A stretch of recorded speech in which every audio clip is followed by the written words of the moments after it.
बच्चों हम पढ़ रहे थे कक्षा 8 का विज्ञान विषय का छठा अध्याय दहन और ज्वाला। तो बच्चों इस पाठ को हमने पिछले वीडियो में पूरा कर लिया था और इस वीडियो में हम करेंगे इस पाठ के अभ्यास प्रश्न जो कि हमारी पाठ्य पुस्तिका में दिए हुए हैं। तो चलिए बच्चों शुरू करते हैं। पहला प्रश्न है हमारा कि दहन की परिस्थितियों की सूची बनाइए। तो बच्चों हमने पढ़ा था कि दहन यानी कि जलने के लिए जो आवश्यक परिस्थितियां हैं वो कौन कौन सी है। उसके लिए हमारे पास में कोई दहन वाला पदार्थ होना चाहिए, दाह्य पदार्थ होना चाहिए जो जल रहा है। इसके अलावा वायु की उपस्थिति यानी कि ऑक्सीजन की उपस्थिति जो है वो भी आवश्यक होती है। और इसी के साथ साथ हमें क्या चाहिए, ऊष्मा चाहिए जो क्या करेगी, उस पदार्थ के ताप को ज्वलन ताप तक लेकर आएगी। तो हम क्या लिखेंगे बच्चों कि जलने के लिए जो है हमें ईंधन, वायु और ऊष्मा, इन तीनों चीज़ों की आवश्यकता होती है। तो ये क्या हो जाएंगी, दहन की परिस्थितियाँ। नेक्स्ट क्वेश्चन लेते हैं, रिक्त स्थानों की पूर्ति कीजिए। तो इसमें जो हमें रिक्त स्थान दिए हैं उन्हें हमें भरना है। पहला है लकड़ी और कोयला जलने से वायु का होता है। क्या होता है बच्चों, जब लकड़ी और कोयले को जलाया जाता है तो वायु प्रदूषण होता है। तो यहाँ पर क्या आ जाएगा, वायु का प्रदूषण होता है। नेक्स्ट है घरों में काम आने वाला एक द्रव ईंधन है। तो जब हम घरों में खाना बनाते हैं सिलेंडर के द्वारा तो उसमें कौन सा ईंधन भरा होता है, उसमें भरी होती है एलपीजी गैस। तो यहाँ पर क्या आ जाएगा, एलपीजी लिक्विड पेट्रोलियम गैस क्या है, घरों में काम आने वाला एक द्रव ईंधन है। नेक्स्ट है जलना प्रारंभ होने से पहले ईंधन को उसके डैश तक गर्म करना आवश्यक है। तो हमें पता है कि जब भी हम किसी वस्तु को जलाएंगे तो उसे उसके ज्वलन ताप तक गर्म करना आवश्यक होता है, तभी वो वस्तु जल पाएगी। तो क्या आ जाएगा यहाँ पर, ज्वलन ताप। किसी भी वस्तु को जो है हमें क्या करना पड़ेगा, ज्वलन ताप तक गर्म करना होगा तभी वो जल पाएगी। नेक्स्ट है तेल द्वारा उत्पन्न आग को डैश द्वारा नियंत्रित नहीं किया जा सकता है। तो बच्चों हमने पढ़ा था कि जब तेल में आग लगती है तो उसे जो है पानी के द्वारा नहीं बुझाया जा सकता है। तो हमें उसको बुझाने के लिए किसकी ज़रूरत पड़ेगी, उसको बुझाने के लिए हमें ज़रूरत पड़ेगी CO2 की। तो यहाँ पर क्या आ जाएगा कि तेल द्वारा उत्पन्न आग को जल द्वारा नियंत्रित नहीं किया जा सकता है। क्यों नहीं कर सकते हैं, क्योंकि जल क्या है, तेल से भारी होता है और जैसे ही हम उस आग पर जल डालते हैं तो जल भारी होने के कारण नीचे बैठ जाता है, जबकि ऊपर की सतह पर जो है वो तेल जलता रहता है। तो ये हो गया हमारा क्वेश्चन पूरा। नेक्स्ट क्वेश्चन देखते हैं। नेक्स्ट है समझाइए कि मोटर वाहनों में CNG के उपयोग से हमारे शहरों का प्रदूषण किस प्रकार कम हुआ है। इसमें हमें ये बताना है कि अब हम मोटर वाहनों में ईंधन के रूप में पेट्रोल और डीजल के स्थान पर किसका प्रयोग कर रहे हैं, CNG का।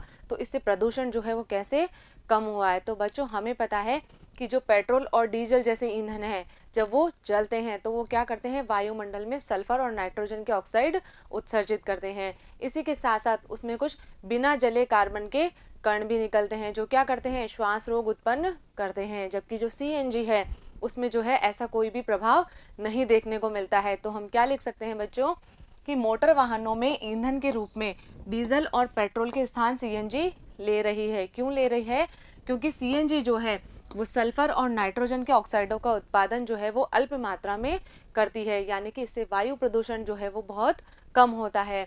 इसके अलावा जो पेट्रोल और डीजल होते हैं ये क्या करते हैं, जलने पर बिना जले कार्बन के कण छोड़ते हैं, जिससे क्या हो रहा है, श्वास रोग जो हैं वो उत्पन्न होते हैं।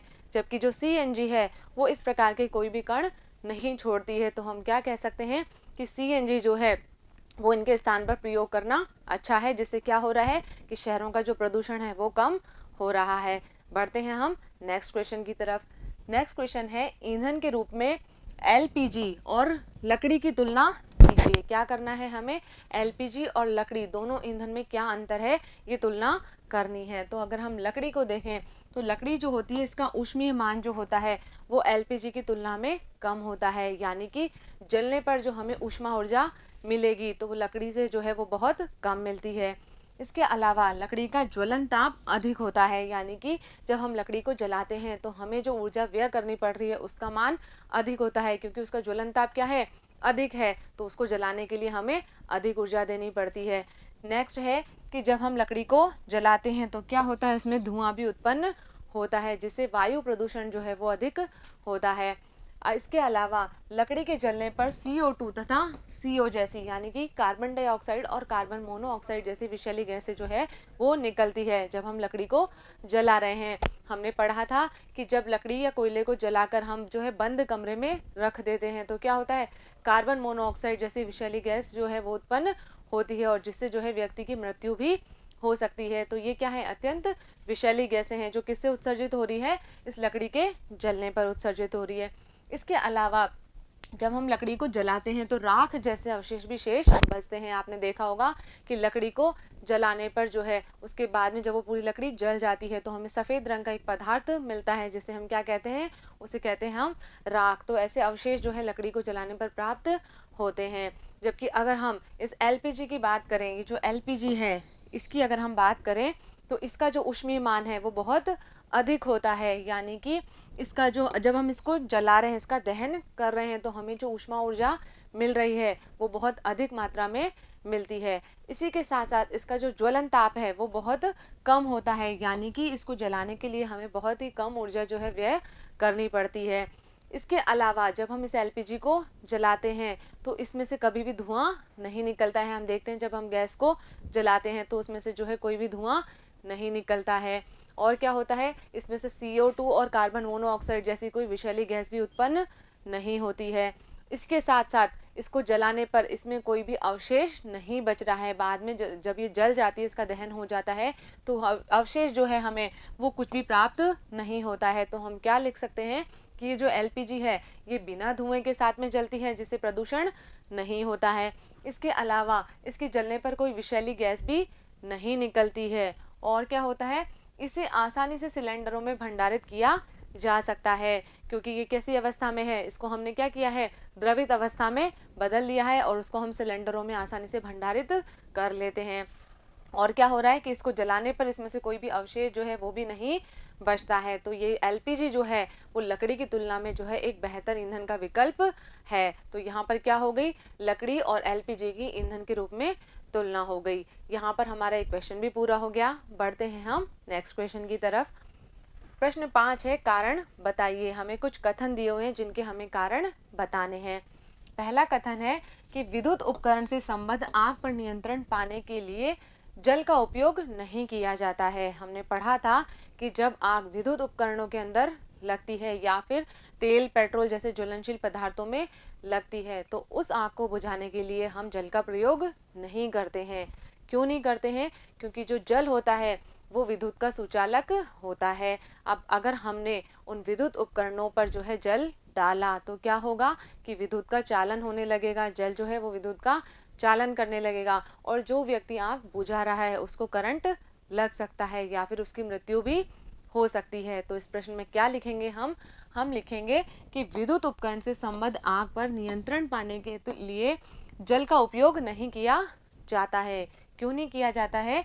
क्योंकि जल विद्युत का क्या होता है, सुचालक होता है और जब वह किसी खुले विद्युत तार पर गिराया जाए तो क्या हो सकता है, आग बुझाने वाले व्यक्ति को जो है वो झटका या करंट उसे लग सकता है और उसकी मृत्यु भी हो सकती है। तो इसलिए हम इसके लिए जल का प्रयोग नहीं करते हैं।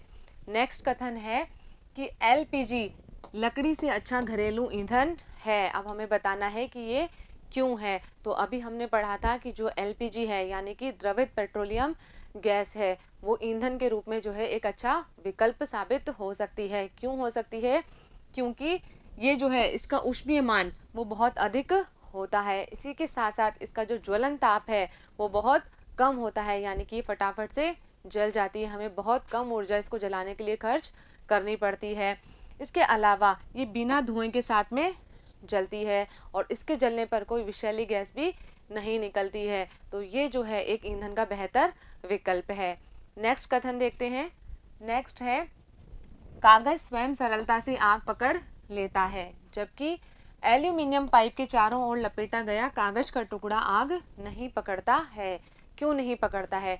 जब हम कागज के टुकड़े को जलाते हैं तो फटाफट से जल जाता है, जबकि हमने उसी कागज को किसी एल्यूमिनियम पाइप के चारों तरफ लपेट दिया है और फिर हम उसको जलाने का प्रयास कर रहे हैं तो वो जल्दी से नहीं जलता है। क्यों नहीं जलता है? क्योंकि हम उस कागज को जलाने के लिए जो ऊष्मा दे रहे हैं वो कौन ले रहा है, वो ऊष्मा जो है ये एल्यूमिनियम जो है, एल्यूमिनियम का पाइप वो उस ऊष्मा को अवशोषित कर लेता है और वो कागज के ताप को जो है ज्वलन ताप तक नहीं बढ़ने देता। तो इस वजह से क्या हो रहा है कि वो जो कागज है वो आसानी से नहीं जल रहा है। तो हम क्या लिखेंगे इसके उत्तर में कि एल्यूमिनियम जो है वो क्या है, एक धातु है और ऊष्मा का अच्छा सुचालक है। धातुएं जो होती है वो ऊष्मा की अच्छी सुचालक होती है। तो जब हम एल्यूमिनियम धातु के चारों तरफ लिपटे कागज का ताप जब बढ़ने लगता है, जैसे ही हम उसको जला रहे हैं तो क्या हो रहा है, उसका ताप बढ़ने लगेगा। लेकिन क्या होगा कि वो जो एल्यूमिनियम है वो कागज से ऊष्मा को अवशोषित कर लेता है और ऊष्मा को अवशोषित करके क्या करता है कि वो कागज के ताप को उसकी ज्वलन ताप से कम कर देता है। जो भी हम उसको ऊष्मा दे रहे हैं वो कौन ले रहा है, एल्यूमिनियम का पाइप जो है उसको अवशोषित कर लेता है और कागज के ताप को वो जो है ज्वलन ताप से कम कर देता है। तो इसलिए वो कागज आसानी से नहीं जलता है। नेक्स्ट क्वेश्चन है कि मोमबत्ती की ज्वाला का चिन्हित चित्र बनाइए। तो ये आपको दिख रहा है, ये मोमबत्ती की ज्वाला का चित्र है। जब कभी भी हम मोमबत्ती जलाते हैं तो उसमें इस तरह से ज्वाला उत्पन्न होती है। तो इसमें अलग अलग ताप के क्षेत्र होते हैं।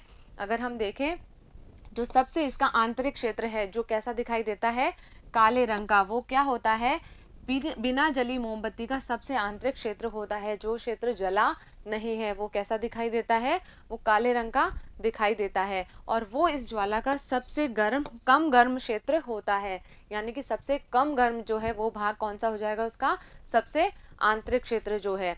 इसके अलावा जो बीच वाला भाग है जो हमें पीले रंग का दिखाई देता है वो कौन सा भाग है, आंशिक दहन वाला भाग है। यानी कि यहाँ पर दहन तो हो रहा है लेकिन पूर्ण रूप से नहीं होकर कैसा हो रहा है, आंशिक दहन हो रहा है। और ये जो होता है ज्वाला का कम गर्म भाग होता है, ये थोड़ा कम गर्म भाग है इसका। और बाहर वाला, सबसे बाहर वाला जो नीले रंग का भाग हमें दिखाई देता है वो क्या होता है, वो पूर्ण दहन का सबसे बाह्य क्षेत्र होता है। कैसा है रंग में, ये नीला होता है। और ये जो भाग होता है ये इस ज्वाला का सबसे गर्म भाग होता है। यानी कि इसमें तीन भाग हो गए। सबसे बाहर वाला जो है नीले रंग का भाग वो कैसा हो जाएगा, सबसे गर्म भाग हो जाएगा। बीच वाला जो पीले रंग का भाग है वो कैसा हो गया, कम गर्म भाग हो गया। और जो सबसे अंदर वाला काले रंग का भाग है वो कैसा है, सबसे कम गर्म भाग है। तो ये क्या हो गया, हमारी ज्वाला का चित्र हो गया। नेक्स्ट क्वेश्चन लेते हैं, ईंधन के ऊष्मीय मान को किस मात्रक द्वारा प्रदर्शित किया जाता है। तो बच्चों, जब हमने ईंधन के ऊष्मीय मान की बात की थी तो ऊष्मीय मान क्या दर्शाता है कि उस ईंधन में कितनी दक्षता है, यानी कि वो ईंधन जलने पर जो है कितनी अधिक मात्रा में ऊष्मा ऊर्जा उत्पन्न कर सकता है। तो इसका मात्रक क्या होता है, इसका मात्रक होता है किलो जूल प्रति किलोग्राम, जिसे हम लिखते कैसे हैं, किलो जूल प्रति किलोग्राम। इसके द्वारा जो है इसको दर्शाया जाता है।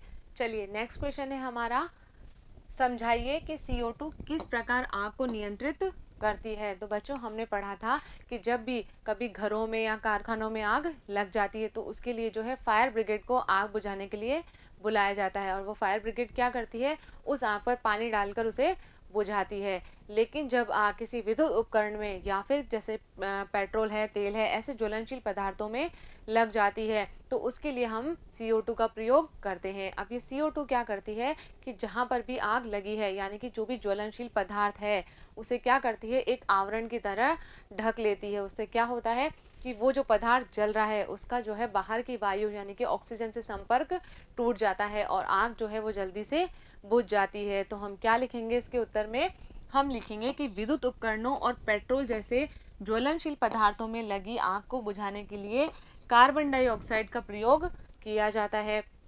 क्या करती है ये कार्बन डाइऑक्साइड, ये जो CO2 है ये आग को एक कंबल की तरह लपेट लेती है, जिससे क्या होता है कि जो ईंधन यानी कि जो भी पदार्थ जल रहा है और ऑक्सीजन उसके बीच का संपर्क टूट जाता है और क्या होता है, आग पर नियंत्रण हो जाता है। यानी कि इस कार्बन डाइऑक्साइड ने जो है पूरी तरह उस ज्वलनशील पदार्थ को ढक लिया और उसके पास में वो ऑक्सीजन को नहीं पहुंचने दे रही, जिस वजह से क्या हो रहा है, आग जो है वो बुझ जाती है। नेक्स्ट क्वेश्चन है हमारा कि हरी पत्तियों के ढेर को जलाना कठिन होता है परंतु सूखी पत्तियों में आग आसानी से लग जाती है, समझाइए। बच्चों, आपने कभी जो है हरी पत्ती को और सूखी पत्तियों को जलाने का प्रयास किया होगा तो आपने देखा होगा कि जो हरी पत्तियां हैं वो आसानी से नहीं जलती है, जबकि जो पेड़ पौधों की सूखी पत्तियां हैं उसमें आग फटाफट से लग जाती है। ऐसा क्यों हो रहा है? क्योंकि जो हरी पत्तियां हैं उनके अंदर जल उपस्थित होता है। पत्तियों को जलाने के लिए हम ऊष्मा दे रहे हैं, तो वो ऊष्मा कौन ले लेता है? वो जल ले लेता है उस ऊष्मा को, और वो उस ऊष्मा को लेकर वाष्पित हो जाता है, जिससे क्या होता है कि जो हरी पत्तियां हैं उनका ताप जो है वो कम हो जाता है, यानी कि ज्वलन ताप तक नहीं बढ़ पाता। जबकि जो सूखी पत्तियां हैं उनके अंदर जल नहीं होता है, तो फटाफट से जैसे हमने ऊष्मा दी तो उनका ताप जो है वो उनके ज्वलन ताप तक पहुंच जाता है और वो जल्दी से जल जाती है। तो हम क्या लिखेंगे इसमें? हम लिखेंगे कि हरी पत्तियों में जल अधिक मात्रा में उपस्थित होता है। जो हरी पत्तियों को दी गई ऊष्मा को क्या कर लेता है? अवशोषित कर लेता है और क्या हो जाता है? वाष्पित हो जाता है। और क्या हो रहा है कि पत्तियों के ताप को जो है उसके ज्वलन ताप तक नहीं बढ़ने देता, जिसके कारण हरी पत्तियां जो है वो आसानी से नहीं जल पाती। जबकि जो सूखी पत्तियां हैं उनमें पानी नहीं होता है, और जब भी हम उसको ऊष्मा दे रहे हैं तो क्या होंगे? वो जल्दी से आग पकड़ लेंगे, क्योंकि जो ऊष्मा हमने दी है वो जल्दी से क्या करेगी? इनके ताप को शीघ्र ही ज्वलन ताप तक पहुंचा देती है। इस कारण से क्या होता है? ये जो सूखी पत्तियां हैं वो जल्दी से आग पकड़ लेती है। चलिए नेक्स्ट क्वेश्चन देखते हैं। नेक्स्ट क्वेश्चन है, सोने और चांदी को पिघलाने के लिए स्वर्णकार ज्वाला के किस क्षेत्र का उपयोग करते हैं और क्यों? तो बच्चों, आपने कभी सुनार की दुकान पर गए होंगे तो देखा होगा कि जो सुनार होता है वो सोने और चांदी की जो धातु है या वस्तुएं हैं उनको पिघलाने के लिए क्या करता है? जो ज्वाला होती है उसके सबसे बाहरी भाग, यानी कि जो सबसे बाहर वाला नीला भाग है उसका प्रयोग करता है। क्यों करता है? क्योंकि ये जो नीला क्षेत्र होता है ये ज्वाला का सबसे गर्म भाग होता है, और जो सोना और चांदी जो धातु है इनके गलनांक बहुत अधिक होते हैं, इसलिए इनको पिघलाने के लिए हमें जो है अधिक ताप की आवश्यकता होती है। तो हम क्या लिखेंगे इसमें? हम लिखेंगे कि सोने और चांदी को पिघलाने के लिए स्वर्णकार ज्वाला की नीली लौ अर्थात ज्वाला के सबसे बाहरी भाग का इस्तेमाल करते हैं। क्यों करते हैं? क्योंकि ज्वाला का ये जो क्षेत्र होता है ये सबसे गर्म होता है, और हमें पता है कि सोना और चांदी जैसी धातुओं का गलनांक क्या होता है? बहुत अधिक होता है, इसलिए इनको पिघलाने के लिए जो है अधिक ऊष्मा की आवश्यकता होती है। तो अधिक ऊष्मा चाहिए तो वो हमें कहाँ मिलेगी?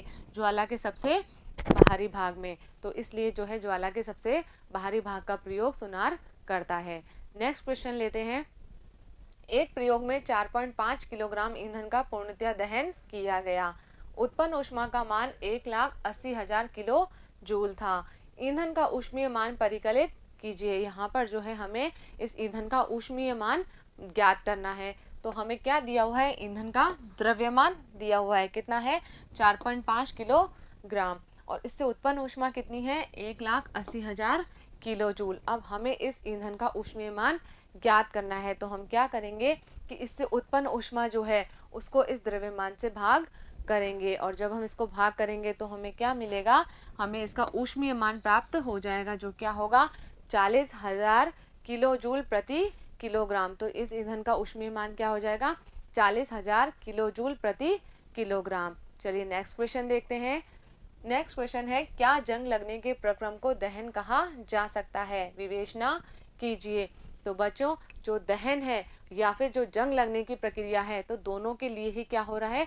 पदार्थों में ऑक्सीजन से अभिक्रिया होती है, लेकिन फिर भी ये दोनों प्रक्रम जो है वो एक ही नहीं है, यानी कि अलग अलग है। तो हम क्या कह सकते हैं कि जो जंग लगने का प्रक्रम है उसको हम दहन नहीं कह सकते। क्यों नहीं कह सकते? क्योंकि दहन क्या है? एक तीव्र प्रक्रम होता है। जब हम किसी चीज़ को जलाते हैं तो फटाफट से जल रही है, और उसमें क्या हो रहा है? उसमें जो है हमें ऊष्मा और प्रकाश मिलता है।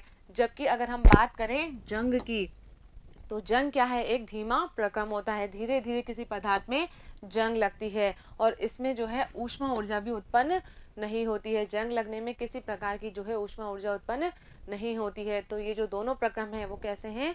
अलग अलग होते हैं। नेक्स्ट क्वेश्चन लेते हैं।